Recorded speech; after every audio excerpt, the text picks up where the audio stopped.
Welcome to Arul Vallalar TV and microwave அவன் service centre. இன்றைக்கி இந்த வீடியோவில் என்ன பார்க்க போகிறோன்னா, இது Mi 55 inches LED TV. Model number வந்து L55M6-EQG. இந்த டிவியில் பவர் ஆன் பண்ணால் எம்ஐன்னு சொல்லிட்டு வரும், வந்துட்டு வெர்டிக்கல் பார்ஸ் வரும்.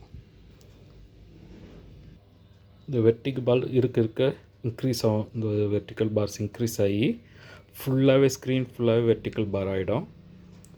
அது இன்னும் கொஞ்சம் நேரத்தில் வரும், வெயிட் பண்ணுங்கள். இது பாருங்கள், ஃபுல்லாகவே வெர்டிக்கல் பார் ஸ்க்ரீன் ஃபுல்லாகவே பிக்சர் வரும். ஆனால் வெர்டிக்கல் பாரோட பிக்சர் வரும், கிளாரிட்டி இருக்காது. இப்போ நம்ம டிவியை பிரித்தாச்சு.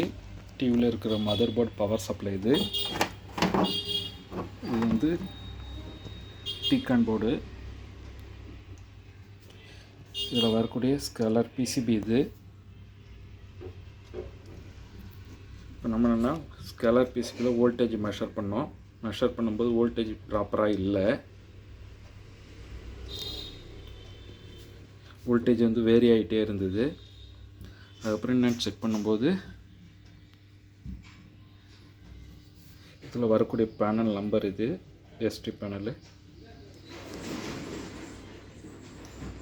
இந்த சைடில் தான், ரைட் சைடில் தான் ப்ராப்ளம் சொல்லிட்டு ஃபால்ட் டயக்னோஸ் பண்ணியிருக்கோம். டயக்னோஸ் பண்ணி ஃபால்ட் அரெஸ்ட் பண்ணியிருக்கோம்.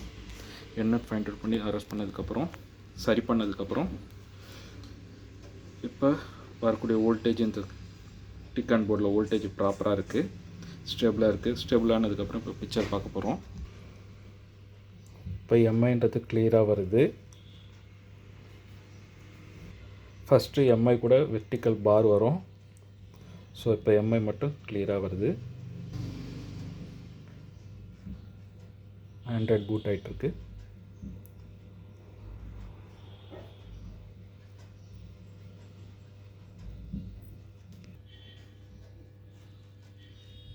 ஸ்க்ரீன் வந்துருச்சு. பிக்சர் கிளியராக இருக்குது. ஃபஸ்ட்டு வெர்டிக்கல் பாரோடு இருந்தது. வெர்டிக்கல் பாருக்கு வந்து பார்த்திங்கன்னா வோல்டேஜ் ஸ்டெபிளாக இல்லாததுனால, வோல்டேஜ் வேரியாக இருந்ததுனால பிக்சர் ஒரு மாதிரி வெர்டிக்கல் பாரு வித்து பிக்சரோடு இருந்தது.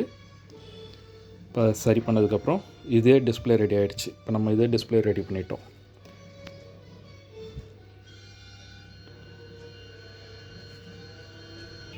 TV ready. இந்த வீடியோ உங்களுக்கு பிடிச்சிருந்ததுன்னா லைக் பண்ணுங்கள், ஷேர் பண்ணுங்கள், சப்ஸ்கிரைப் பண்ண மறக்காதீங்க. தேங்க்ஸ் ஃபார் வாட்சிங்.